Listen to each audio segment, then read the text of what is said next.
Welcome to the फार्मशाला। आज हम लोग जीपेट का कुछ इंपॉर्टेंट टॉपिक्स के बारे में डिस्कस करें जो फ्रीक्वेंटली एग्जाम में आ चुके हैं। तो first topic is the types of solid. The solid is divided into two types, that is crystalline solid and amorphous solid. Crystalline solids well arrange होते हैं और अमोर्फस सॉलिड जो रैंडमली अरेंज होते हैं।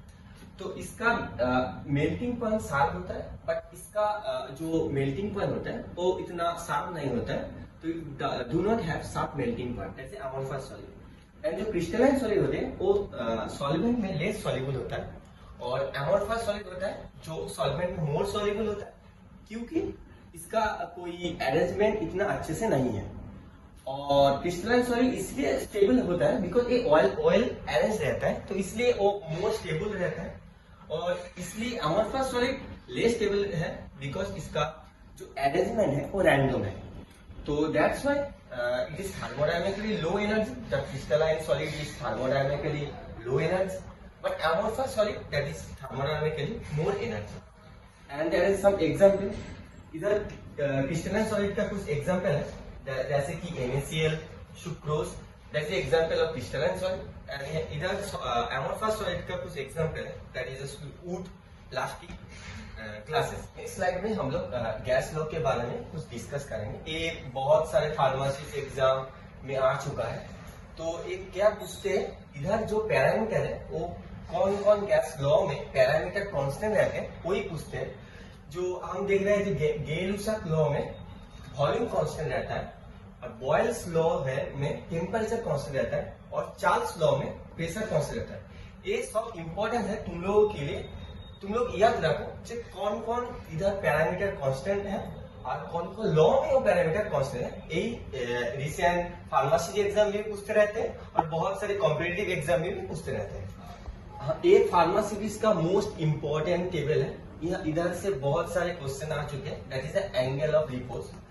तो हम देखते हैं जो एंगल ऑफ रिपोज जिसका जितना कम होगा उसका पाउडर फ्लो अच्छा होगा, एक्सीलेंट होगा, और जितना ज्यादा होगा एंगल ऑफ रिपोज तो पाउडर फ्लो प्रॉपर्टीज उतना पुअर होगा, कम होगा।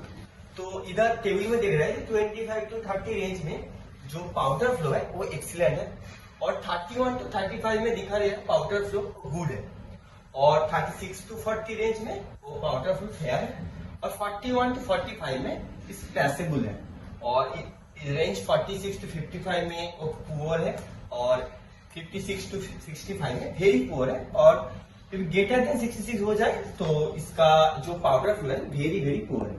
तो रिसेंट एग्जाम में मेनली पूछता है एक्सीलेंट जो पाउडर फ्लो है उसका रेंज पूछता है, और जो पैसेबल है 41 to 45 ये मोस्टली पूछता है। और जीपेट एग्जाम में तो हर एग्जाम में आ चुके हैं, एक टेबल से क्वेश्चन आ चुके हैं। तो आप लोग कॉपी लेके एक टेबल नोट करके बना लेना, तो ये इम्पोर्टेंट है आपका जीपेट एग्जाम के लिए। तो ये टेबल से मतलब हर ईयर में क्वेश्चन आते ही रहते हैं, that is the HLB range of the surfactant. HLB means hydrophilicity lipophilicity balance. तो इधर देखते हैं जो HLB रेंज है 1 से लेके 18 तक होता है। तो जितना कम उसका रेंज होगा वो W/O होगा, और जितना ज्यादा होगा वो O/W रेंज पे आएगा। तो इधर देखते हैं 1 से 3 में 3 जो रेंज जो आता है वो एंटी फोमिंग एजेंट का रेंज होता है। जो 3 से 8 आता है वो W/O इमल्सिफाइंग एजेंट का होता है, और जो 7 से 9 आता है वो वेटिंग एजेंट का होता है, और जो 8 से 16 आता है वो O/W इमल्सिफाइंग एजेंट का होता है। जो 13 से 16 आता है वो डिटर्जेंट का होता है, और 16 से 18 सॉल्युबलाइजिंग एजेंट का होता है। तो रिसेंट जो एम्स एग्जाम हुआ था उसमें एक क्वेश्चन पूछा गया था जो डिटर्जेंट का HLB रेंज पूछा गया था। इधर बहुत सारे ऑप्शन दिए थे, तो इसमें से हम लोगों को यही ऑप्शन चूज करना होगा। तो रिसेंट एम्स एग्जाम में भी इस डिटर्जेंट से लेके एक क्वेश्चन पूछा गया था, और इधर इसको तो तुम लोग कॉपी में लिखना होगा। फिर से हम लोग रिपीट करते हैं।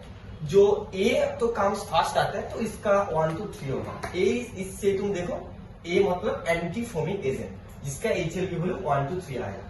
और एक चीज सोचना होगा, W/O का कम आएगा, O/W का ज्यादा आएगा HLB वैल्यू, और ए से नेक्स्ट आएगा WO जिसका रेंज आएगा 3 to 8। नेक्स्ट आएगा वेटिंग एजेंट।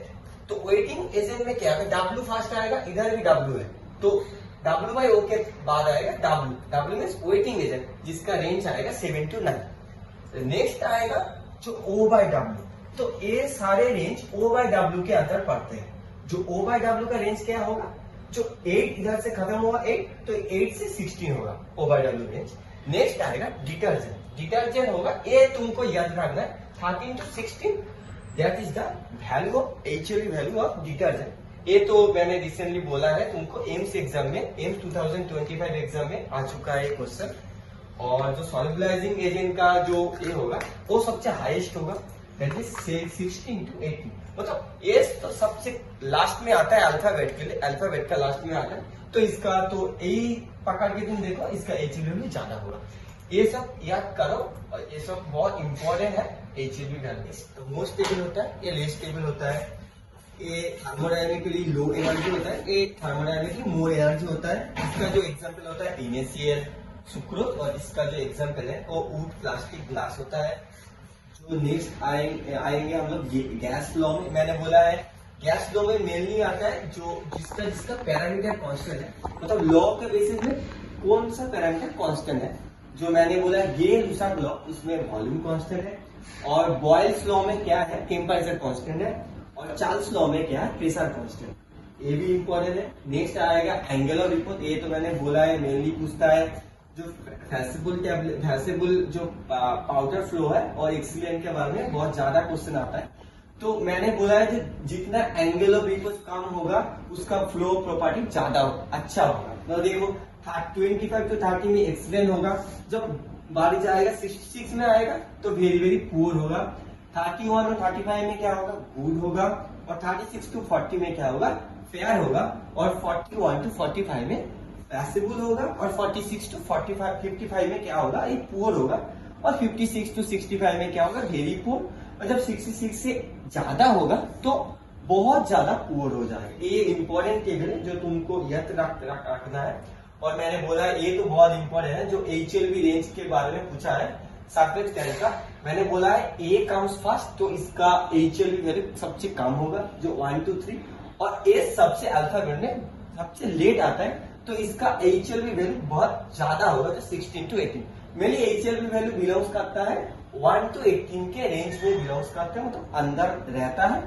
तो इसमें क्या है, 3 to 8 में क्या होगा, WO इमल्सिफाइंग एजेंट रहेगा, और 7 to 9 में क्या रहेगा, वेटिंग एजेंट रहेगा, और 8 to 16 में क्या रहेगा, O/W इमल्सिफाइंग एजेंट रहेगा, और 13 to 16 में क्या रहेगा, डिटर्जेंट रहेगा, और 16 to 18 में सॉल्युबलाइजिंग एजेंट रहेगा। ये तो तुम लोग कॉपी में लिखना है और दिमाग में भी रखना है।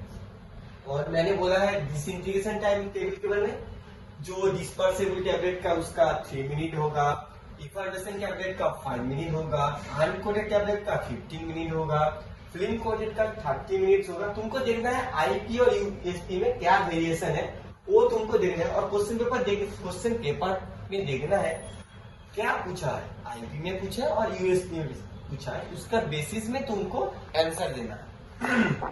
और वैलेंट टैबलेट का 30 मिनट होगा।